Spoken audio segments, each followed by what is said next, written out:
Teplitsada endi hozir mana o'zlaring ko'rib turibsizlar, limon ko'chatlarni, bu yangi teplitsamizga limon ko'chatlarni ekdik. Mana chesnok, sarimsoq piyozlar ekdik. O'tgan yilgi daromadimiz 40 million narigi teplitsamizdan oldik. Shuni evaziga mana shu hozir mana shu turgan teplitsamizni barpo qildik. Buni odamlarga qilsa bo'lar ekan, foydalansa bo'lar ekan, bekor turgan joylarda mana shunaqa teplitsalar bilan qilsa bo'lar ekan degan tavsiyani beraman. Ishi juda ham oson ekan buni. Biz ham boshida buni o'ylovdik, ishi qiyin bo'lsa kerak deb. Biz o'ylaganchalik qiyin emas ekan. Qolaversa, mahallada 3-4 ta ayollarni ham bandligiga ancha sabab bo'lar ekan.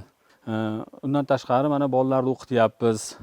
Endi hozirgi paytda bu teplitsani qo'ni-qo'shni, aka-ukalar ko'rib, qiziqishib, hozirgi paytda mana akamlarga ham ikkitasiga qilib berdim shu teplitsani.